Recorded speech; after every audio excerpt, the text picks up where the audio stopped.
Welcome to the Alcohol Free Life podcast from the Sober Club. I'm Janey Lee Grace, and this is for you if you've quit the booze or you'd like to, or maybe you're just sober curious. We'll bring you tips and motivation without any judgment, and there's inspiration from quit-lit authors, experts, and sober heroes. Hi and welcome to the podcast. It's Janey Lee Grace. Hope you've had a great week. So we only have a few days to go till our event on Monday, 28th of October. If you can make it, still a few tickets left. It's at Hello Love in Bloomsbury, and my special guest is Clare Pooley. Looking forward to chatting with Clare. We've titled it "Are You Sober Curious?" but it's for you, whatever stage you're at, because we will. It will be very non-judgmental, and it'll be lovely to whoever comes along. We'll share some tips and ideas, and it'll be great to meet up. We're going to have Sensor drinks there. If you haven't come across Sensor drinks before, really unique plant-based spirits, in inverted commas. So you get to sample that as well. And so if you go to thesoberclub.com, you can click on the link there and get your tickets. All the profits go to the Hello Beautiful Foundation.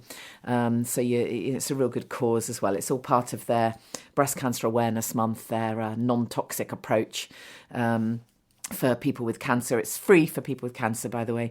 So I thought I'd get that out of the way first, and then tell you about this week's podcast. I've got a few guests coming up in the next few weeks, but I thought what I'd do this week actually is actually bring you something that we've been talking about a lot in the Sober Club. As you know, the Sober Club is going to open up again for membership in November, but we have such a lovely community in there.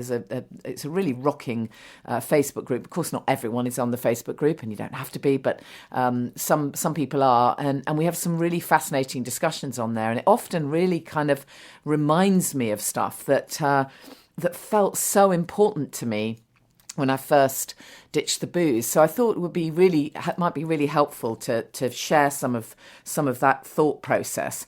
And often it's around, this whole thing of the wine witch popping up, or the voice in the head. Now, many of you have heard me speak, a lot about this. It was the thing that, for me, really was the kind of catalyst to me ditching the booze, because I had, as I say, my TED Talk. I'm sure lots of you have heard my TED Talk. If you haven't, go and watch it. Sobriety Rocks. Who knew? Have a look on YouTube. But in the TED Talk, I start by sharing these two very strong voices, if you like, that were in my life. There was my conscience that would wake me at 3 a.m. usually, saying, very, very quietly, this isn't okay. What you're doing, it's not authentic with who you are.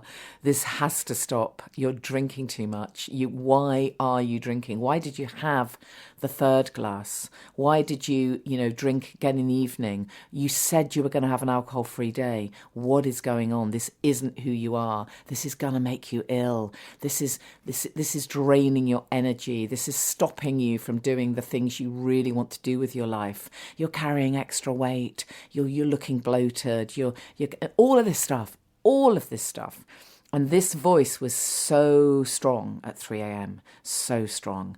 And occasionally I would allow it to raise its nasty little, ugly little head, which of course I now appreciate, but it would occasionally raise its voice when I went to see therapists, or if I had treatments, and if I felt safe, I would voice this voice, and I would say, actually, I wake up at 3 a.m. I don't like myself very much. I'm drinking too much. And of course, therein lies the rest of the problem, in that most people, doctors, therapists alike, don't really know how to handle people that present like that. We now know, and I talk about it a lot, that there are millions of us grey area drinkers. We're somewhere on that spectrum. It's affecting us. It's a problem.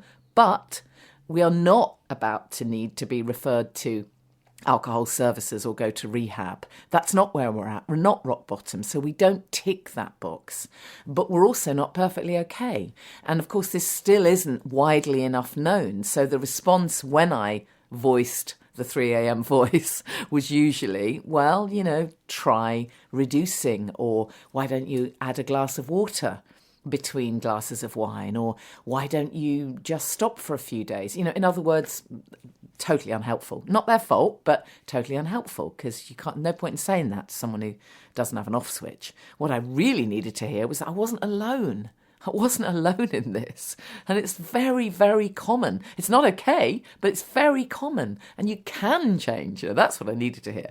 Anyways, so that was the first voice, the conscience, the inner voice, the real authentic me telling me what I really needed to know. But of course, by 4 p.m. or 5 p.m. or certainly by 6 p.m. the following day, the other voice popped up, the much chirpier, happier voice of the wine witch that said, wow, you've had such a ridiculously mad day. You deserve a drink. Look at that lovely chilled Sauvignon Blanc, or come on, you're going to meet those friends, and go on, of course you deserve it, and you can just have one. It's good for you. I've read it in the press, all of that stuff. The voice of the wine witch, the addictive voice. And of course, that was far stronger because my subconscious mind did what it always did. It followed the same habit. Somewhere in my subconscious mind were some very deep associations that once I drink, I relax, or I numb out anything that I don't really want to think about, or I pat myself on the back for having coped with stressful work or the kids or whatever it might be. So all this nonsense that goes on because of years and years and years of habit. So I had these two voices, if you like. The voice of the wine witch was definitely stronger. And when I was eventually able to recognise that there is this whole world of grey area drinkers and people just like me who were somewhere on that spectrum, and I didn't have to wait, this is a so important bit, I didn't have to wait till I got to rock bottom before I did anything about it. There was another much better life waiting for me if I can just get through that early process, which is, we all know, tricky. It's difficult at the beginning. This is not easy. Actually ditching the booze is hard, but so worth it. And once I caught sight of that and I realised that I wasn't alone, there's a whole community, and there's podcasts out there like this one, and there's Quit Lit books, and there are support groups, and there are membership sites like the Sober Club, and there are loads of free online resources. There's so much out there. Once I caught sight of that, I was able to see it was worth doing. But of course, the voice still came back. The cravings, if you want to call them that, still came back. And what I had to realise very quickly was that in the past, what I'd used when I'd given up for, whether it was a pregnancy or whether it was just a period of time I was given up for, I'd been using willpower. I'd been telling myself I must do this, the way you do if you're on a specifically a restricted diet. And there are certain foods you're not eating. You get through it by willpower and you can see the end. And that's really, really important. When I did a detox diet for 7 days or 14 days or whatever, it was really worth me doing. I felt great while I was doing it. I could see the end point. It was a challenge. I was using willpower. I got through it, no problem. But this is very, very different. And this is where I really want to have this conversation with you today, because when people decide to ditch the booze, often they do it because of a challenge. They start because of a challenge, such as go sober for October or dry January or whatever it might be, 1 year no beer, or there are lots and lots of great challenges. Annie Grace does a great alcohol-free challenge. And don't get me wrong, it's a great way to start. It's how I started. I effectively, subconsciously told myself I was doing dry January. So there's nothing wrong with that. I'm really not saying there's anything wrong with that. But once you've decided to do your challenge, during the challenge, in my opinion, it's super important that you catch sight of the what next. Because if you don't, you're actually using willpower through the challenge. And then when you get to the end of that challenge, your thought process, your mind says, wow, well done you. That's fantastic. You managed 30 days without the booze. Good on you. Now you can have a drink. And, I wouldn't say that that's not worth doing, but I'd say, what a huge shame, what a huge wasted opportunity when you could have used those 30 days to get traction, to motivate yourself, to actually go on to a longer period of time, after which you'll realise that it's not about willpower. Willpower doesn't really work. because it's always finite. And it always ends up with you expecting a reward at the end of it, if you see what I mean. And there's been a few examples of this in the Sober Club this week, which have been, or certainly recently, which have been really interesting. I might have shared with you before that someone posted that they had done a whole year alcohol-free, I think it was a year, and that, they'd set themselves that challenge.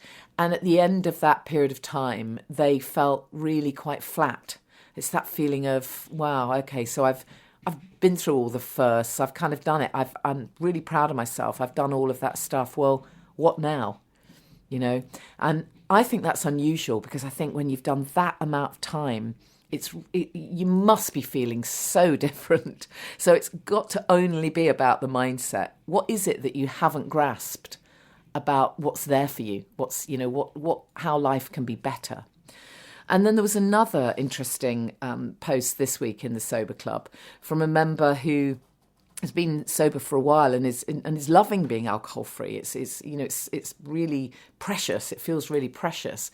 But she did a long haul flight and actually surprised herself to find that she had this feeling of absolute anger. She didn't want to drink on the flight, but there was absolute anger that she wasn't going to be able to. The really angry feeling that, wow, I'm about to do a 24-hour flight and I can't have the free drinks all the way there or whatever it is, like I usually do. And it was really interesting, and it provoked some interesting discussion. And one thing I said was, it's your inner toddler. It's the little toddler within you. Of course, the grown-up person knows you've made a conscious choice, and you've made that choice for a fantastic reason. And why would you want to sit, on a long flight having a load of poison so that you feel terrible when you get there? Whether it's free or it's not free, it doesn't matter. Why would you want it? And so really, it's just your inner toddler. It's the little child within saying, I want this. I don't want it, but I want it. Like a little toddler kind of stamping their feet. They don't even know what it is they want. They're just angry because they want something. And so the answer there would be to speak gently to the toddler and say, sweetie, I know that you're really fed up and this doesn't seem fair, but you know what? It's for the best and you'll be okay. And and actually by reframing it like that, you're the vulnerable part of you that kind of raises its ugly head and wants to do what it's always done. But you can reframe it and recognise these are just thoughts. They're just thoughts. It's the thoughts that create the feelings. It's the thoughts of, I could be, if I wasn't going through this ridiculous thing that I've put myself through, this ridiculous challenge, I could be drinking all the way on my long haul flight. Which creates that feeling of anger. Wow, why can't I have this? And the trick is not to let that get to the next stage, which is taking action. So catch it at the thought stage and reframe it. Anyways, all of this leads to, various thoughts that I've been having this week. I also listened to a really interesting podcast where I heard someone talking about subtle willpower and how willpower, you might be using willpower and again, setting yourself this challenge, counting days for whatever it is till you can have whatever you can have. And then if you can't have that thing, part of your brain says, well, actually, then I'm going to have something else. I need to reward myself with something else. So it really is about catching those thoughts.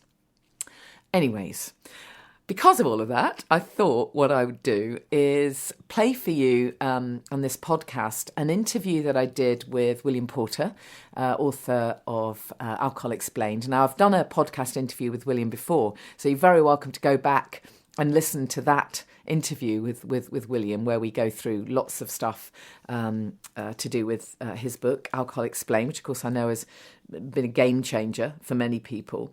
But what we did when we first opened up the Sober Club is I did an interview with William about thoughts and cravings.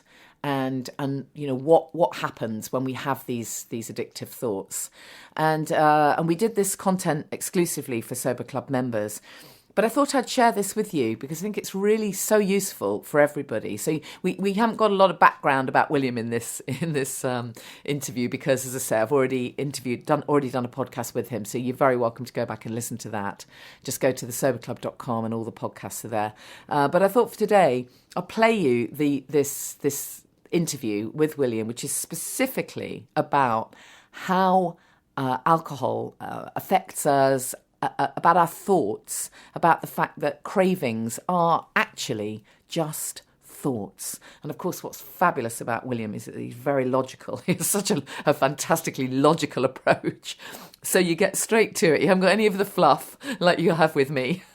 Straight to it, straight to the logic. So I hope you enjoy this, and I hope it's really helpful, whatever stage you're at, because the interesting thing about all of this, of course, is that even if you've been sober for a year, 2 years, 3 years, these thoughts, these pesky little thoughts, still pop up. So enjoy the interview. I'm absolutely delighted that William Porter, author of Alcohol Explained, is with us. William, thank you so much. I love the way you are very logical in your approach. Just before we kick in, just tell us briefly what happened for you in terms of drinking. And then I'd love you to tell us what alcohol is and what it does to the body, because I know it took me a long time to actually realise that. Yeah, certainly. I mean, I suppose my drinking is similar to many people's. My drinking story is similar to many people's in that it starts off being sort of good fun when you're young, and it sort of by increments gets more and more and more, and you find you're drinking more and more drinks on more and more occasions. And eventually it sort of got to the point where it became abundantly apparent that it wasn't doing me any good at all. Yeah. So I quit in the end. But during that process, I was sort of researching and reading into it, and it sounds like a fairly quick thing, but it was over the period of probably about 25 years or so. And I sort of built up, I suppose, a sort of a picture of alcohol and how it affects people. Tell us about that then, because as I say, it took me a long while to even realise that alcohol itself is addictive. You know, you're dealing with a substance that in of itself is, well, it's not very good for us. I mean, none of us were born liking alcohol. We're not meant to drink it, are we? No, exactly. So dealing then, and it's a good place to start, is with the sort of the chemical addictive nature of alcohol. And when we're talking about something being addictive, obviously what we're talking about is a drug and now how it affects our brain. So we've got two different things there to look at. We've got the nature of the drug and the human brain. So if we start firstly with the human brain, because it's the more complicated one, obviously I'm speaking at a fairly high level here. I'm not going into all the, the physiology. Yeah, of course. Well, we can get some of that in your book anyway. Exactly. But essentially, the human brain has its own store of chemicals, drugs and hormones. And it releases those at exactly the right times and exactly the right quantities to keep us ticking over. So things like dopamine, for example. Exactly, yes, that's it. Where we are as a sort of humankind at the moment, we have a very, very basic grasp of all this, and we have no clear understanding of how it all fits together. We don't even have a list of all these chemicals and hormones and drugs, let alone understand how they all balance and interplay with one another. But for the purposes of this, I think all you really need to understand is that there are all these chemicals firing around in your brain, and there's lots of them. And what your brain does is try to create some level of stability. It's what we call homeostasis, which is essentially an internal chemical balance. When that balance is at a good level, we feel sort of confident and happy and resilient. That's not to say you don't have bad days. Of course you do, but generally speaking, you're happier. And when something bad happens, you generally feel confident and mentally equipped to deal with it. So that's essentially where we are with the human brain. Just think of it, in many ways, it helps to think of it sort of like an ecosystem. So its own little self-contained ecosystem. Then if we move on to alcohol is a chemical depressant. And when I say depressant, I'm using it in its strictly chemical term, which is something that reduces or inhibits nerve activity. That's why for many years it was used as an anaesthetic, and it tends to make us feel slightly more relaxed. It dampens down what we're feeling, essentially. Yeah. So to understand the addictive nature of it, essentially you just put the two together. So what happens, you've got this, and one way of looking at it is going back to the ecosystem. Imagine, I think it was rabbits that were introduced in Australia in the 1800s, and it completely decimated the system because it just wasn't set up for rabbits. They ate all the flora and fauna and demolished the local wildlife. And it's a similar thing when you introduce any external drug. So what happens is, if you imagine the brain working fine as it is, we then introduce this depressant which dampens everything down. Now, where the addictive nature of alcohol comes in is the brain tries to compensate for that depressing effect of the alcohol. Yeah. It does this in various ways. It releases its own stimulating chemicals. It can also dampen down and increase the uptake of which those chemicals are released and absorbed. But essentially what it does, if you think of the human brain balanced, so you've got your depressants and you've got your stimulants, and when everything's working well, it's balanced. But with alcohol, you take alcohol, you're increasing the depressant side. So your brain recognizes that there is a problem, that there's a chemical imbalance, so it increases the stimulant side. Now, the problem is when the alcohol wears off, you're left overstimulated. And that's why, I mean, logically speaking, alcohol being a depressant, it should send you to sleep. So if you drink a lot, you should sleep for sort of 10, 15 hours. But the majority of people, when they drink, they find they wake up at 3, 4 in the morning and are unable to get back to sleep. And that's because the depressants, you've introduced alcohol, which is a depressant, your brain has sought to compensate by increasing the stimulant side, and then the alcohol is then worn off, and you are then left overstimulated. And that's the period, as I say, 3, 4 in the morning when you wake up and can't sleep. Yeah. But it also explains the following day when you're feeling anxious and your heart is racing. Again, a racing heart is a stimulant. Stimulants increase our heart rate. Depressants slow it down.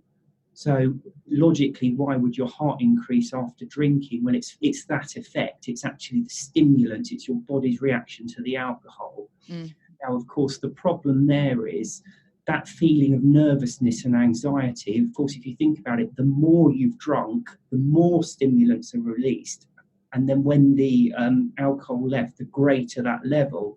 So if you imagine it, it goes between sort of waking up, feeling alert, feeling anxious, and then right at the top of the scale, you get what you typically think of extreme alcohol withdrawal, which is shakes, racing heart rate, feeling like you've got ants all over you and all the rest of it. It's just a sliding scale of withdrawal, essentially. Yeah. And of course, when you're at that state, the easiest way to rebalance it is to take another drink. For many people is the boost of alcohol, because it's anything between 36 to 72 hours you're in that withdrawal state. So if you then take a drink during that period, the supposed benefit, that lovely, relaxing, confident feeling you get from alcohol, it's not something alcohol's giving you as such. It's something that it's taken and then is partially restored. Yeah. So when people do decide to give up the drink, how long, I mean, you've just mentioned that withdrawal period, but, you know, I think it's really important to stress to people that, well, number one, you've got to be very careful just stopping if you're completely alcohol dependent. But for most of us who are grey area drinkers, how long does it take for alcohol to leave our body? Because, you know, those first few days you can feel like rubbish. you want to feel amazing. You've made this decision. Okay, I'm going to give up the booze. And I fully expected to have lost weight within 2 days and to be feeling incredible. And sadly, it's not quite like that always. But what should we expect? So that, you know, I think if you're forewarned, you can deal with it a little better. Yeah, absolutely. So there's several. You mentioned the alcohol leaving your system. Yeah. Obviously, that's the first thing, but that's the first of several processes you have to go through before you end up feeling normal. Yeah. When I say normal, I'm talking about feeling confident and resilient and generally quite happy. Sure. So what has to happen? The alcohol has to leave your system. That's number one. Yeah. That can be 24 to 48 hours, depending on how much you've drunk. Yeah. But don't forget, when the alcohol has left your system, you've then got the stimulants remaining. Yeah. And you then have a further period, a sort of similar time frame before they finally disappear. Yeah. So what you will immediately see is if you've just literally finished your last alcoholic drink, you'll have a period, obviously, when you're intoxicated. You'll have a period after that of corresponding anxiety. Yeah. But actually, there's then another period after that, because if you're a regular daily drinker, your experience of life essentially is either the depressing effects of alcohol or the overstimulation as it wears off. Yeah. And your brain is used to constantly putting those stimulants in you to counter the alcohol. Yeah. So when your brain realizes then that there's no more alcohol to compensate, it removes the stimulants. But of course, if you're used to those stimulants, you then feel really drained and exhausted. Yeah. Yeah. And it's very similar to if you drink, say, for example, 4 or 5 cups of strong coffee a day and suddenly cut it out, you will have 4 or 5 days of feeling absolutely shattered and wanting to sleep all the time and feeling really lethargic. So that's what you get, because when you stop, your brain no longer has to put these very powerful stimulants in you. So you then have a period of sort of lethargy. So that's, if you like, the third period you go through. But then there's actually a fourth one, because as we've spoken about, with those stimulants in you, you don't sleep properly. And I won't go into detail about sleep cycles, but when you're drinking, you never get the proper sleep cycles that you need. So after then that you've actually finally balanced and you get used to the fact the stimulants aren't in you, you then have probably a few days when you're catching up on lost sleep. So you'll probably find you're still a bit tired and get lethargic and probably sleeping longer than you would do until you get through that period. And then it's usually at that point that people, that's all that feeling where people, you know, you have it on the Facebook group a lot when people are going day 1, day 2 and they're struggling, and then you suddenly get that wonderful post where people say, wow, woke up, I feel amazing. Starts to make sense. And really all the and when is that typically, would you say? When does that kick in? I mean, do you think that would you really recommend that kind of 30 days to start with? 30 days, I would say, is probably a good time period. To be honest, for most people, that's a bit on the long side. It will probably be less than that, but it is conditional on being able to sleep as much as you need to. And frankly, who can manage to do that? You know, if you've got a job and children and all the rest of it, you never quite get as much sleep as you need anyway. So probably 30 days is a good indication. I mean, if you are lucky enough to not have any commitments that you can sleep as long as you like, then probably a much shrunken down period. And it's really important, I suppose, to recognize that, you know, as you say, your brain hasn't been used to this and is still going to be releasing these various chemicals, and generally your body needs to kind of recalibrate, because there's all sorts of stuff that isn't going in that was before. So you know, we've got, there's a lot of things to think about physically and emotionally, isn't there, during this period?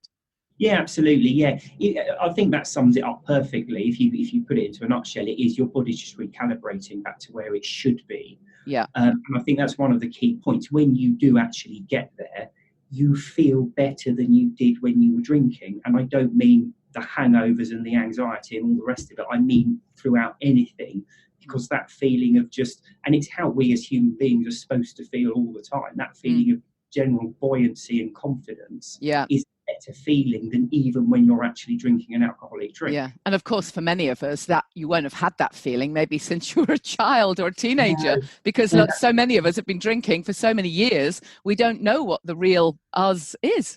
No, exactly. That's it. We're talking about that 30-day period. I mean, realistically, how many people since they were 14, 15 and started drinking actually took a month or 2 break to actually feel like how they would feel had they never drunk? That's exactly right. Yeah. William, let's talk about a little bit about cravings, and how, you know, in the early days, even in the early months, I've seen people say, you know, my goodness, I got to 6 months, I really thought I'd crack this, and suddenly, you know, it's a sunny day or whatever the triggers are for you, you're something triggers in your brain, you think, I really want that alcoholic drink, and the feeling is so strong within you. So just tell us what cravings are, and if you've got any suggestions as to how we can override them. Okay, certainly. So a craving is it's a conscious thought process. And when I say conscious, that's to differentiate it from the subconscious. It's an actual thought process you go through. And essentially what it is, it's thinking about how nice it would be to have a drink. And that sums it up. It's fantasizing about having that drink.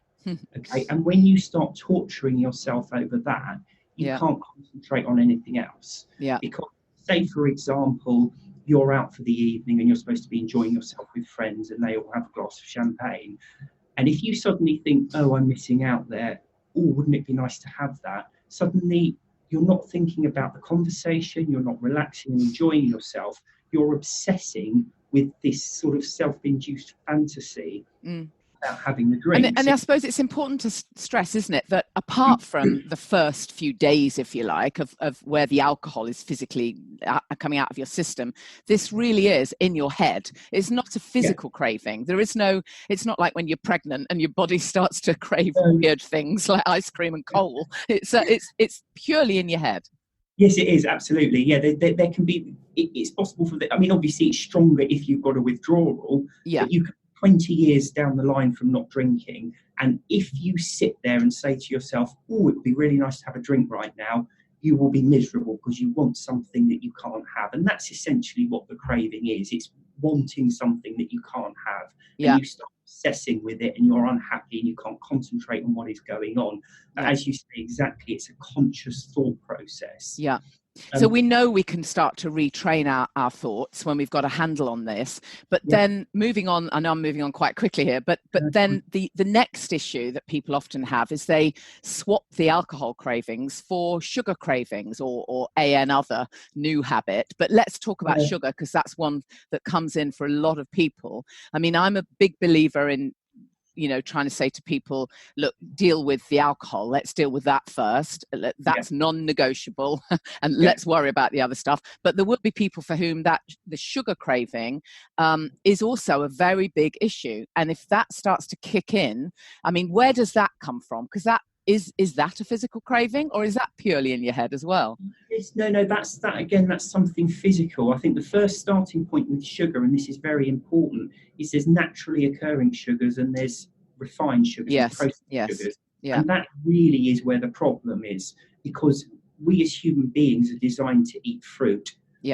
Fruit has naturally occurring sugar, and when you have it, you feel better. It nourishes you, it gives you a bit of energy, so you feel physically better when you have that. Now, when you have sugar, your body releases insulin, which takes the sugar out of your blood, puts it into your muscles and gives you that feeling of energy. Naturally occurring sugars are absorbed over quite a long period of time comparatively to refined sugar. So insulin will take out that level of sugar over that period of time as it's going into your bloodstream. The problem with refined sugars is it goes straight into your bloodstream immediately.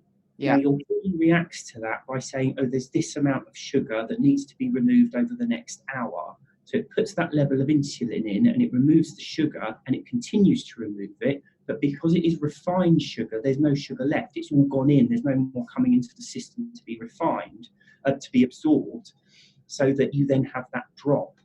So if you imagine it again, just so you're feeling a bit low, a bit hungry, so you eat some, or have a Coca-Cola or something, so you have the refined sugar, your body puts insulin in to take it out, but because the sugar's gone in so quickly and then there's none left of it, it's pulling out too much, so you have that drop afterwards. And of course, the easiest way to get rid of that drop is to have yet more sugar, because it balances the whole thing out. And that essentially where the physical side of that comes in.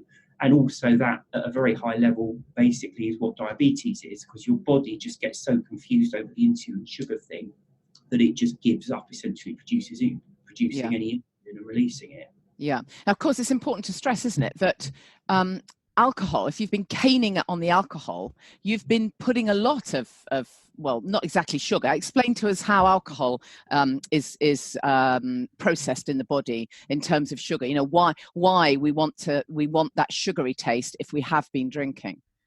One of the reasons for that is because obviously, and I think this brings us on to a larger point, is that for me, certainly cutting out drinking isn't just a case of not picking up a drink anymore, because it's a depressant, because it takes the edge off things. Most of us, if not all of us, end up using it as a crutch when things get bad. And I think that's the key thing for me. Giving up drinking, it's not just about saying, right, I'm not going to drink. It's about preparing in advance for when things get bad and thinking, how will I deal with it? Yeah. An easy way is to eat loads of refined sugar because Yeah, it of gives you course. that A quick momentary. lift. Yeah. Yeah, Yeah. exactly. Yeah. But there's loads and loads of other ways you can deal with it. I do exercise and I like reading.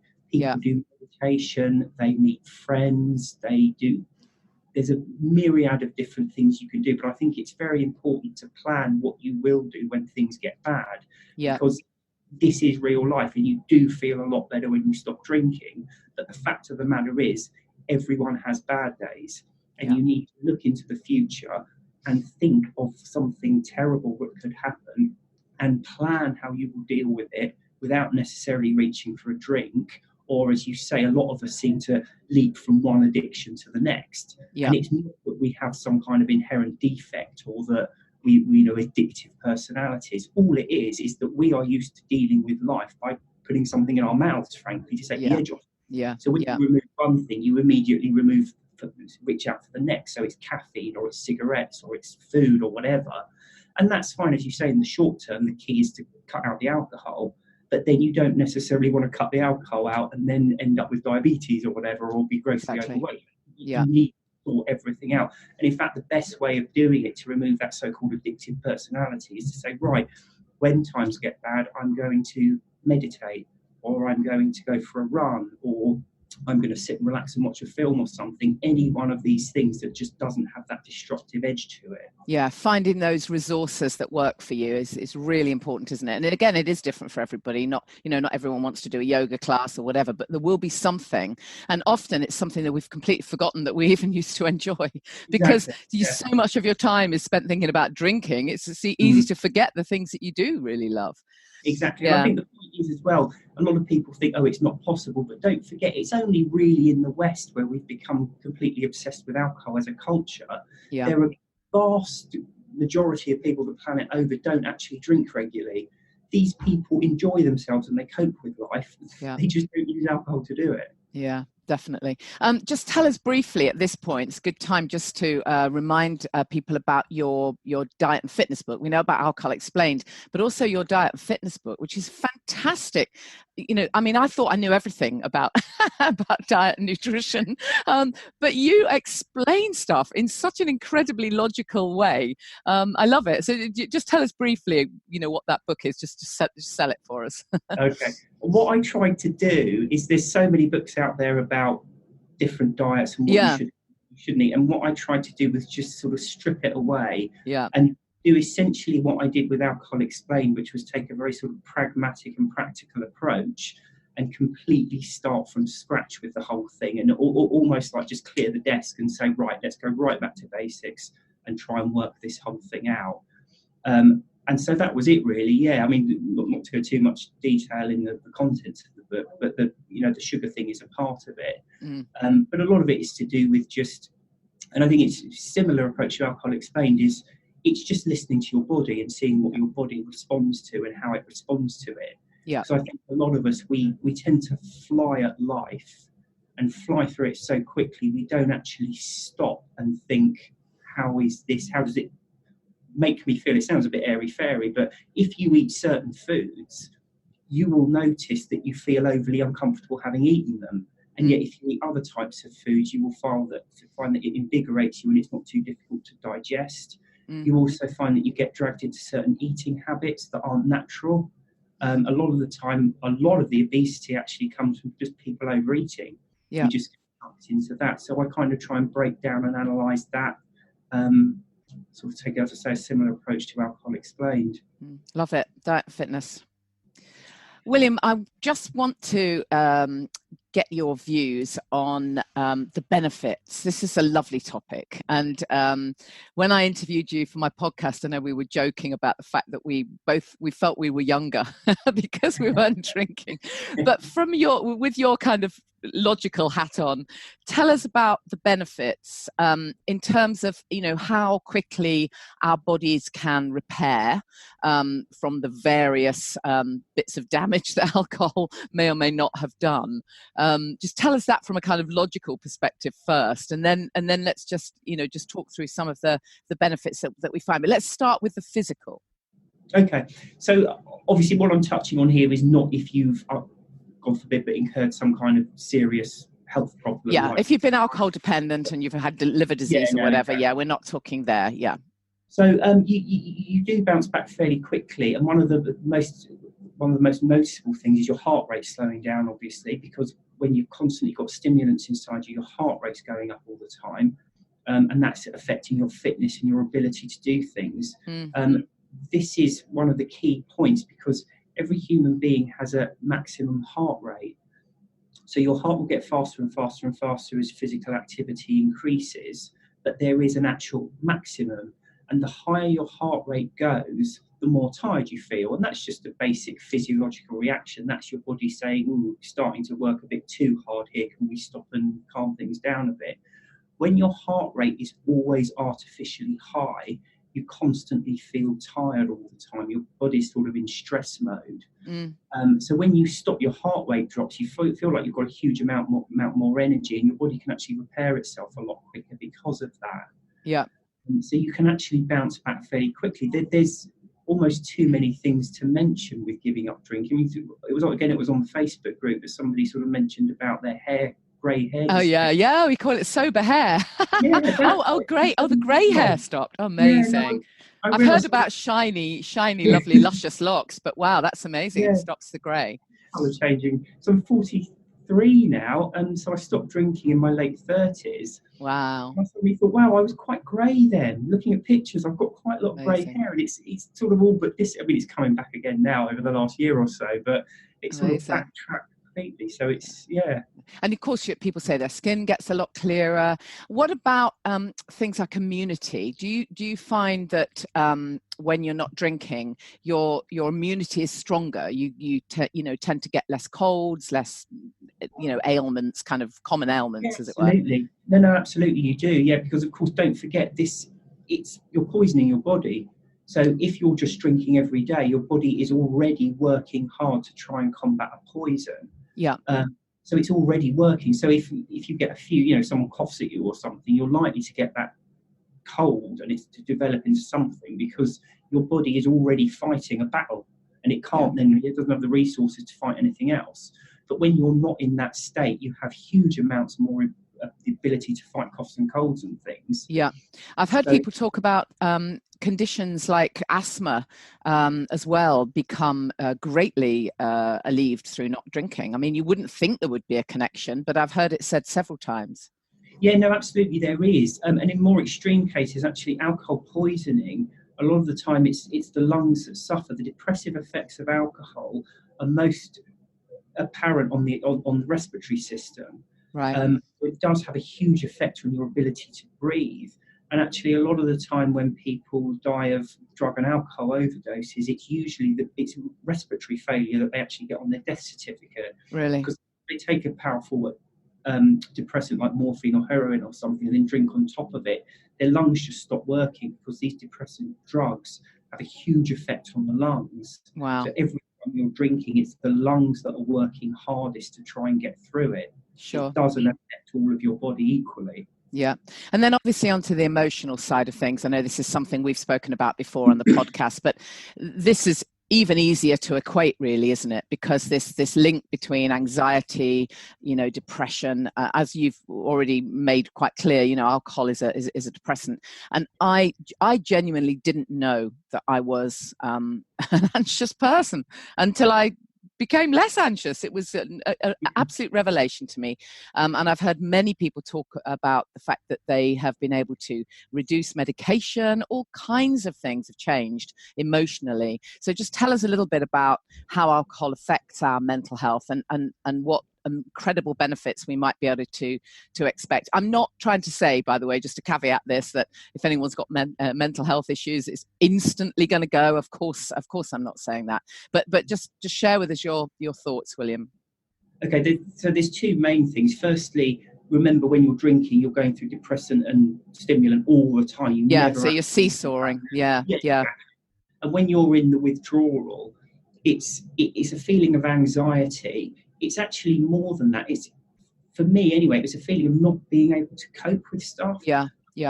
huge amounts at the weekend. Yeah. I'd go into work Monday and do virtually nothing at work because I'd be constantly opening emails thinking, oh God, I can't face that. I can't even begin to think about how to deal with that.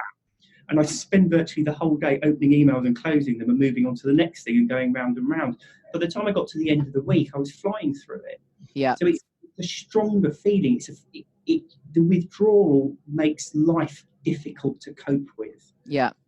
Whereas when you reach that stability, actually, it's not difficult to cope with. You're more than capable of doing it. And going back to what you were saying about, yes, people can have mental health problems, but you cannot deal with a mental health problem while you are drinking because you can't get beyond that anxiety thing. You need things to stabilise before you can pinpoint what the problem is. Yeah, so you can't even focus on the root cause or whatever to be able to start to address it. Yeah, exactly. Yeah. I think that's exactly it, isn't it? It's not that alcohol causes the mental health or the anxiety or the depression necessarily, but it definitely exacerbates those problems. Yes. And so when you're not drinking, you feel stronger and more able to face whatever it is. Yeah, exactly. And don't forget the other aspect to that is, so just to touch very briefly, when you sleep, you go through different sleep cycles. And again, there's a lot we as humans don't know about these sleep cycles and how they affect us and all the rest of it. One of the sleep cycles is REM, which is rapid eye movement sleep. When they put electrodes on the brain, it shows very similar results to people being awake. So REM sleep is a strange one. You're almost awake. It's when you dream. Nobody really knows why we go through it or what it does, but when they've done tests with rats and deprived them of REM sleep, they've been dead over quite short. Yeah, it's really important, isn't it? Yeah. So these sleep cycles, we don't really understand them, but the naturally occurring ones are the ones that leave us refreshed and resilient and repaired and ready to face the day.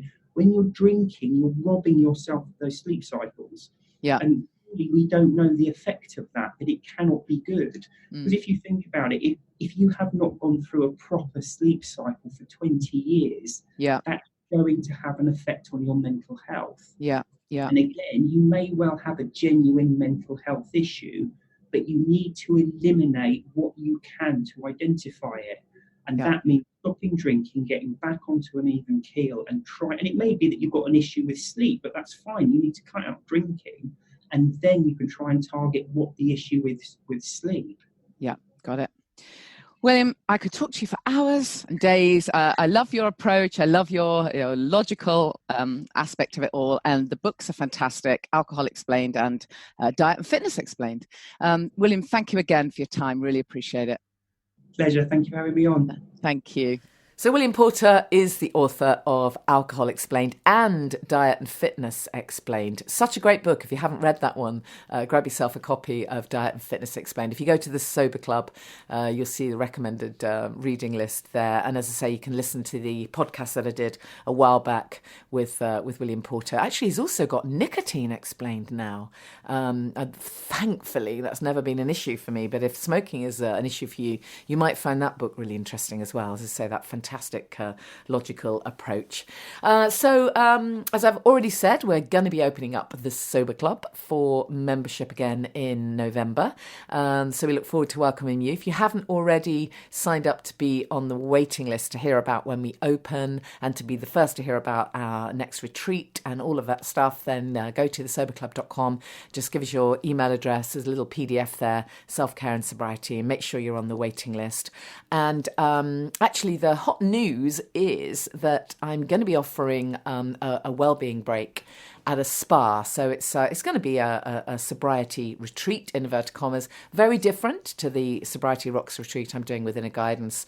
But it's going to be great. It's going to be a different kind of experience. So if you fancy a spa type experience where you've obviously got the pool and the treatments and the yoga classes and the walks and all of that stuff on offer, as well as some sessions around ditching the booze, then I'm planning that for early January. So watch this space. Make sure you check out thesoberclub.com. We'll release details of that. I'm going to be working with one of the big spa groups in the UK.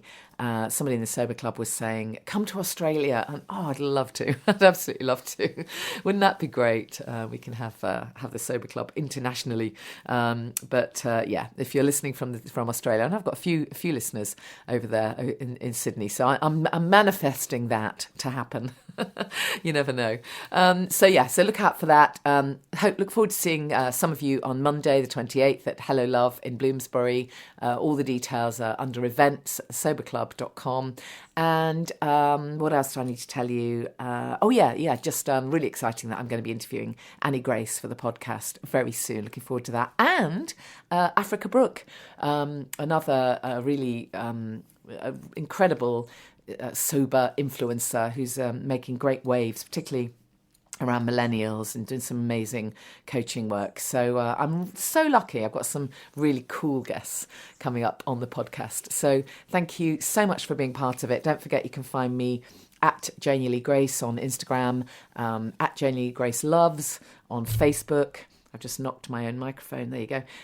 You can always message me, and I love hearing your sober stories. Love featuring inspirational people. So if you have a story to share, you're very welcome to send it through. Or if you have any recommendations, then please send that through as well. And if this has helped you, if any of this stuff has helped you, it's amazing to get your feedback.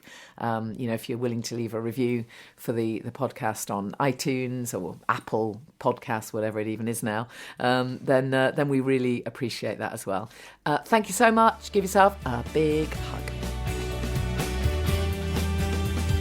Thank you for listening to the Alcohol Free Life podcast. I'm Janey Lee Grace. Please go to thesoberclub.com, listen to more podcasts, read our blogs, enter our competitions, grab yourself a free PDF, Self-Care in Sobriety, and check out our online community,